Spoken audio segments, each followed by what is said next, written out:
В эфире телеканала «Якутия-24», программа «Итоги дня». Расскажем о главных событиях уходящей среды. В студии Василий Радченко. Здравствуйте. Смотрите сейчас.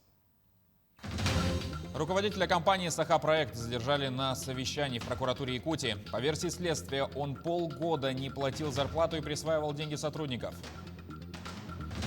Сертификаты на улучшение жилья получают в Нерюнгри, что нужно, чтобы подать заявку.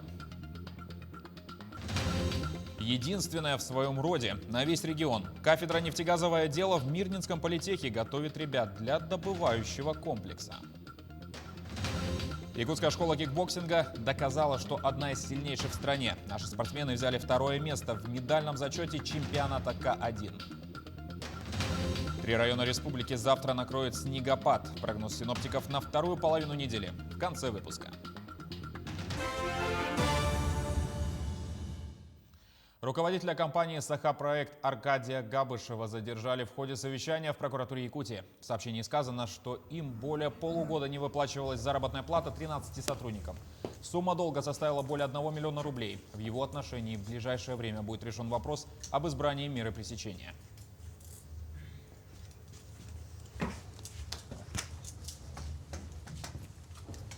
Кроме того, в ходе расследования уголовного дела была получена информация о том, что данным работодателям принимаются меры, направленные на вывод средств из-под официального наблюдения, то есть минуя счета юридического лица, он пытался их использовать по личному назначению, не направляя на выплату заработной платы. Объявили и предостережение руководителям ГУП ЖКХ и Жатайской транспортной службы. Без внимания не осталась и деятельность исполняющего обязанности руководителя управления службы судебных приставов. В целом, в ходе совещания прокуратуры Якутии обсудили вопросы о работе над контролем соблюдения трудовых прав граждан на своевременную и полную оплату труда. В прошлом году, благодаря прокурорскому реагированию, погашен почти 1 миллиард рублей долга. 3 лицам, в том числе одному должностному лицу органа контроля, именно исполняющему обязанности главного судебного пристава, было объявлено предостережение о недопустимости нарушения закона. Такая работа обусловлена тем, что в деятельности службы судебных приставов имеются недостатки, а именно не в полной мере ими реализуются те полномочия, которые предусмотрены законом, направленные на принудительное исполнение судебных решений. Теперь об эпидобстановке. За сутки в Якутии выявили 88 новых случаев заболевания коронавирусом. Из них большинство в Якутске – 52. В Татинском районе заболели 10 человек, в Мегино-Кангаласском – 9. В Чурапчинском – 7, в Кобяйском районе – 4 случая, в Нюрбинском – 3. По одному заболевшему в Вилюйском, Нерюнгринском и Хангаласском районах. За сутки региональные лаборатории провели почти 2500 исследований на COVID-19. На брифинге министр здравоохранения региона Елена Борисова напомнила о важности вакцинации. В Якутии развернуто почти 2500 пунктов, которые прививают граждан. Созданы 119 мобильных бригад. Поступило в Якутию почти 115 тысяч доз вакцины против ковида. Получили первый компонент 106 тысяч, второй более 60 тысяч якутян. Таким образом, на сегодня реализовано 93% от общего объема вакцины. Сегодня, на 28 апреля, сохраняется напряженная ситуация по выявлению новой коронавирусной инфекции. К сожалению, мы наблюдаем рост. Темп прироста по сравнению с 15 на 16 неделю увеличился на 64%. Самой главной задачей остается на сегодняшний день – это вакцинация. У нас работает сегодня 44 медицинских организации, которые занимаются вакцинированием. 244 пункта открыто, в том числе 119 мобильных бригад. Мы акцентируем ваше внимание, что будут предстоять длительные выходные дни. Хотелось бы, чтобы вы все-таки правильно воспринимали это направление. Это все-таки создано для того, чтобы разобщить наше общество. Постарались максимально проводить это время с семьей, малым кругом, без посещения каких-то массовых мероприятий и, возможно, каких-то там общественных центров, либо торговых центров. Не самые лучшие показатели по более привычным заболеваниям. Рост распространения ОРВИ наблюдается на территории Якутии. Так, за период с 19 по 25 апреля зарегистрированы более 10 тысяч случаев. Показатель выше эпидпорога в 1,5 раза. По данным управления, при этом 73% приходится на детское население. Отмечается, что циркулируют вирусы негриппозной этиологии. Это парагрипп, аденовирусы, РЦ-вирусы и другие. День работника скорой медицинской помощи отмечают сегодня, 28 апреля, в России. Как официальный профессиональный праздник он был установлен в прошлом, 2020 году. Скорая медицинская помощь и Центр медицины катастроф Якутии – это более 1000 работников. Целая служба по организации круглосуточной экстренной медицинской помощи, оснащенная реанимобилями и инфекционными бригадами. Свой праздник, как водится, отметили на работе, проводя семинар по сердечно-легочной реанимации. Для этого в Якутск прибыли специалисты из разных районов нашего региона. Я с Нижнеколымского улуца, работаю диспетчером на скорой помощи. А так я в медицине 47 лет. Семинар очень такой нужный. Мы с дальних улусов редко можем выехать, потому что у нас очень проезд дорогой. Дело в том, что я здесь была в отпуске, и поэтому мне повезло, что я попала на этот семинар. Якутская городская дума провела 28-ю очередную сессию в столице. Депутаты рассмотрели 18 вопросов. В первую очередь внесли изменения в устав городского округа, а также рассмотрели вопросы, связанные с бюджетом города на 2021 год и на плановый период 2022-2023 годов. Помимо этого обсудили ряд вопросов о деятельности контрольно-счетной палаты, о налоговой политике, о присвоении и аннулировании наименований элементов улично-дорожной сети на территории городского округа и другие вопросы. Поддержали изменения в бюджет города Якутска. Там, значит, мы для сбалансированности нашего бюджета, мы с вышестоящего бюджета получили 1 миллиард 600 миллионов рублей. Это не может не радовать. У нас действительно очень много расходов, и сейчас мы можем, скажем, отрабатывать те вопросы, по которым у нас возникали вопросы по нехватке финансирования. Глава МЧС Евгений Зиничев торжественно открыл в Якутске специализированную пожарно-спасательную часть. Министр осмотрел помещение и технику, находящуюся на вооружении службы. В ней работают 102 человека личного состава и 21 единица техники специального назначения. По его словам, кроме выполнения основной задачи по охране Якутска, в зону ответственности входит вся территория региона, что значительно повышает защищенность ее территорий. Причем это очень знаково, что мы открываем ее в канун профессионального праздника – Дня пожарного. Эта часть будет прикрывать не только Якутск, но и реагировать на события по всему региону.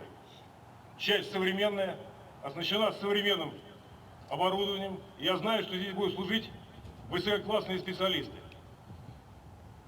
Хотел бы поблагодарить строителей за качественную и своевременно выполненную работу.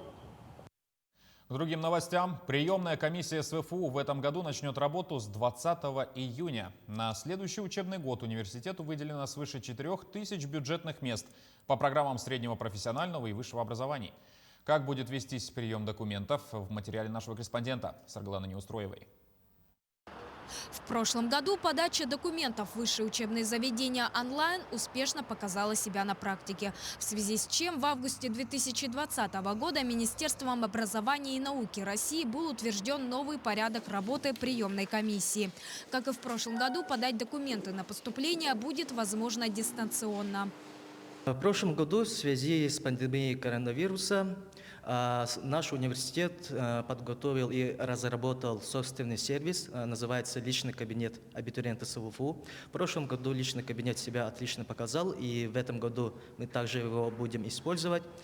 А также наш вуз вошел в список вузов, которые будут участвовать во втором этапе пилотного тестирования суперсервиса поступления в вуз онлайн посредством портала госуслуги. А между тем вопрос о том, что же ожидает тех, кто уже собирается оканчивать учебу в университете, все еще открыт. К сожалению, у многих в прошлом году все торжественные мероприятия по случаю выпускного были отменены, а защита дипломов прошла в формате онлайн. Через месяц посмотрим, да, это где-то обычно у нас проходит в начале июня. Если к этому времени ситуация будет лучше, да, то, наверное, сделаем, с применением всех ограничений, да, может быть, выдачу красных дипломов сделаем офлайн. Но ситуация такая, что на данный момент мы в голове держим, чтобы, как и в прошлом году, онлайн проведем данное мероприятие. Тем не менее, не обходится и без положительных моментов. Как подчеркнул Анатолий Николаев, количество желающих после окончания университета выехать в районы увеличилось на более чем 7%. Кроме того, пандемия также не повлияла и на количество студентов, оканчивающих университет с красным дипломом. А самое главное – подготовить хороших специалистов. Ведь хороший специалист зависит не от цвета диплома, да, от того, насколько вот он получил хорошие навыки, хорошие знания в стенах нашего университета. Сейчас университет делает много, чтобы наши образовательные программы стали как бы практикоориентированными, да, больше ориентированы на наших работодателей. В целом тенденция поступающих в СВФУ положительная. Так, в прошлом году из 8 тысяч абитуриентов, подавших заявки, поступило более 5,5 тысяч студентов. И это при том, что количество бюджетных мест в прошлом году было меньше – всего 3943. Саргалана Неустроева, Павел Пахомов, Якутск. Базовая кафедра «Нефтегазовое дело» в Мирнинском политехническом институте единственная в своем роде на весь регион. Там готовят кадров различной квалификации для добывающего комплекса Марфирина Алексеева о направлениях, профилях и преимуществах института. В Западной Якутии стремительно развивается нефтегазовая промышленность. Ежегодно недропользователи открывают и осваивают новые месторождения. Дефицит и даже отсутствие квалифицированных специалистов в нефтегазовой сфере приносят промышленным компаниям много неудобств. На сегодняшний день в приоритете трудоустройство местного населения. Однако из-за отсутствия узких специалистов предприятия вынуждены нанимать кадров с других регионов страны. Мне кажется, немножко обходят стороной наши школьники, абитуриенты, нефтегазовую отрасль. А ведь нефтегазовая отрасль, она является уже сейчас фундаментом и, скажем так, экономической опорой для всей нашей республики. И роль нефтегазовой отрасли, она будет с каждым годом возрастать. И вот наш институт, он находится вот в центре нефтегазовой отрасли нашей Якутии. И без всякого привлечения от нашего института очень близко доехать до всех этих крупнейших месторождений. И поэтому у нас, у студентов, очень такое важное преимущество, хорошая практика. Помимо оплачиваемой практики, институт гарантированно предоставляет всем своим студентам место в общежитии. А сотрудничество с крупными промышленными компаниями предоставляет возможность трудоустройства. Попадая в вот эту крупную нефтяную компанию, да, мирового уровня, у молодых специалистов есть своя программа развития молодых специалистов. И все это позволяет будущим абитуриентам, специалистам не просто получать достойную заработную плату, да, а она считается одной из самых высоких в среднем по республике и по России, но и всесторонне профессионально, карьерно развиваться. В этом году кафедра планирует предоставить бюджетное обучение 22 студентам. Для того, чтобы поступить на нефтегазовое дело, нужно сдать экзамены по русскому, математике и физике, либо заменить физику информатикой. И готовим мы по двум профилям. Это эксплуатация и обслуживание объектов добычи нефти. И второй профиль – эксплуатация и обслуживание объектов добычи газа, газоконденсата и подземных хранилищ. Это как раз-таки те профили, которые наиболее востребованы на территории республики, потому что у нас на территории республики основная, да, часть нефтегазового бизнеса, она нацелена именно на добычу нефти и газа и дальнейшей транспортировки. В процессе обучения студенты имеют возможность получить дополнительные свидетельства рабочей профессии по таким направлениям, как оператор по добыче нефти и газа, оператор обессоливающих и обеззараживающих установок, товарный оператор и лаборант химического анализа. Марфирина Алексеева, Артем Алексеев, Мирный. В очереди на получение выплат на улучшение жилищных условий в Нерюнгре стоят почти 60 семей. В этом году из бюджетов 3 уровней, а именно федерального, республиканского и муниципального, выделили более 11,5 миллионов рублей. 9 семей уже получили свои сертификаты, и 1 семья станет получателем в ближайшее время. Чтобы стать участником программы, необходимо выполнение 3 условий.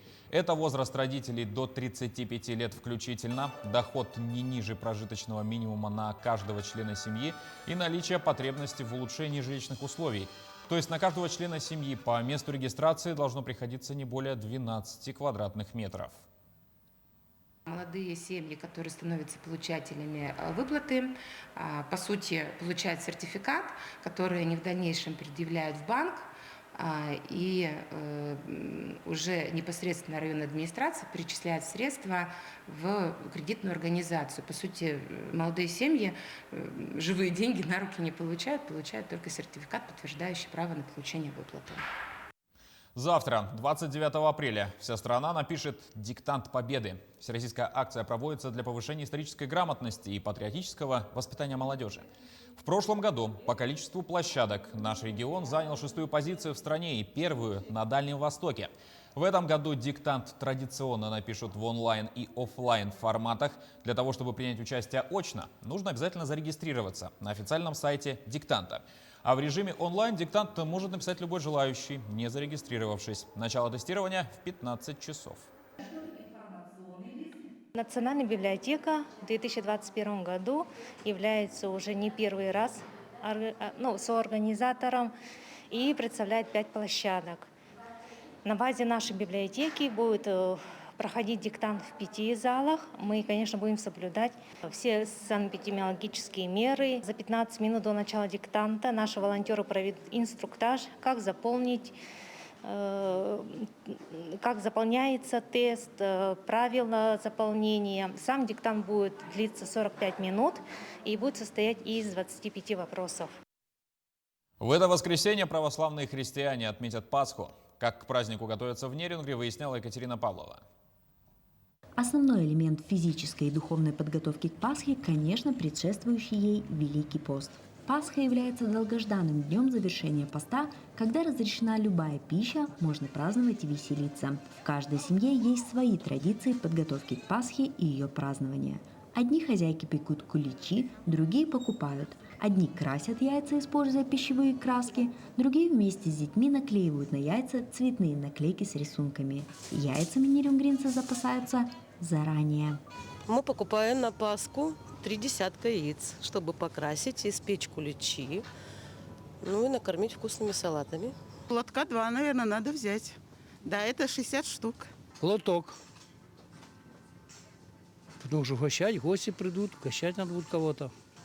И саму немножко ставить, на работу взять. В богослужении православной церкви каждый из дней Страстной недели выделен особо. Служители храма призывают всех верующих исповедаться, причаститься святых христовых тайн, поучаствовать в богослужениях и уже подготовленными встретить светлую Пасху. Пасхальные богослужения в нашем храме в честь Казанской иконы Божией Матери пройдут как обычно. Первая праздничная служба будет ровно в полночь начнется. И вторая литургия – это для детей, для престарелых, и для тех людей, которые не смогли подойти в храм ночью. Вторая служба будет в 8 часов утра. Конечно же, мы всех верующих призываем носить маски, соблюдать социальную дистанцию. Будем беречь здоровье свое и окружающих близких. Стоит помнить, что главное в подготовке к великому празднику – это в первую очередь внутренняя работа над собой с пользой для души. Екатерина Павлова, Захар Головин, Нерюнгри. Теперь о спорте. Победителей и призеров чемпионата по кикбоксингу и первенству России в разделе К1 наградили в Якутске. Он проходил в столице региона с 6 по 10 апреля. Сборная команда Якутии выиграла 18 медалей, из них 5 золотых, 6 серебряных и 7 бронзовых. По итогам неофициального медального зачета команда заняла 2-е место после спортсменов Чеченской Республики. Так, по словам первого заместителя министра спорта Якутии Леонида Спиридонова, наши спортсмены показали, что якутская школа кикбоксинга одна из сильнейших в стране. Победители соревнований в дальнейшем поедут участвовать на чемпионат мира. Чемпионат, можно сказать, прошел идеально, если сравнивать вообще другие чемпионаты России, которые проходили, на моей памяти. У нас была самая лучшая организация. Это отмечают все спортсмены, которые приехали на наши соревнования. Это лучший чемпионат вообще за всю историю, по-моему. Выступление оцениваю на хорошо, на 4. В принципе, неплохо выступил. Просто чуть-чуть не хватило в финале, а так, неплохо. Алданцы вновь взялись за лопаты. За последние сутки выпало обильное количество снега, а порывистый ветер образовал переметы на выездах из дворов и стоянок. Городские власти сетуют на аномальную погоду, которая сводит на нет и проделанную работу по пропуску талых вод. Подробности в сюжете Татьяны Вахниной. В День Республики погода вновь преподнесла алданцам сюрприз в виде обильного снегопада. Сугробы выросли до полуметра. Ситуация на дорогах серьезно осложнилась. Скользкие участки покрыты сугробами. Местами образовываются переметы. Дорожные службы стараются противостоять апрельской метели. Работает вся техника, которая на сегодняшний день имеется в городе. Дополнительные подрядчиков, предприниматели подключили. Сегодня порядка каждый день выходит до 11 единиц техники на город. Да, снежная весна, впереди еще очень много работы. Если днем ранее термометры показывали плюс, то ночью температура опустилась до -10, сковав подтаивавшую снежную массу. Снегопад не прекратился. Отметим, в настоящее время идет подготовка к весеннему половодью, и сюрпризы погоды существенно осложняют процесс. Если снегопадов не будет, в течение 5 дней должны полностью закончить все противопаводковые мероприятия, ручей каменистый, пропуск по канавам, кюветному хозяйству по городу Алдану. Есть, где канавы прокопали ранее, они уже затянуты льдом. Водным объектам особое внимание уделяют жизнеобеспечивающие структуры. Вскрытие рек ожидается в первых числах мая. В последние дни апреля спасателями планируются облеты. На сегодняшний день, 28 апреля, по прогнозу Гидромет Якутска, на территории Алданского района до 30 апреля продолжается выпадение осадков в виде снега. По паводковой обстановке на территории Алданского района по рекам Алдан и Амга. В связи с большим выпадением осадков вскрытие рек планируется по реке Амга 8-9 числа, по реке Алдан 10-11 числа. По предварительному прогнозу паводок пройдет без происшествий. По прогнозам синоптиков, к выходным снегопад прекратится, а температура поднимется до +10. Власти призывают граждан к осторожности. В весенний период, щедрый на оттепели, снегопады и гололед, увеличивается риск травматизма. Опасность как расстилается под ногами, так и нависает над головой. О сходах снега с крыш также забывать не стоит. Татьяна Вахнина, Георгий Баранов, Алдан. А на завтра снегопад прогнозируют в 3 районах, а именно в Алданском, Нерюнгринском и Тампонском. Осадков выпадет от 5 до 8 мм. Также ночью в Алданском и Нерюнгринском районах возможен ветер до 15, а то и 18 метров в секунду. 30 апреля на юго-востоке и западе Якутии местами прогнозируют небольшой кратковременный дождь и мокрый снег. На остальной территории без существенных осадков, ветер умеренный. Якутия-24 продолжает следить за новостями и держать вас в курсе событий. На этом программа подошла к концу. Спасибо за внимание. До свидания.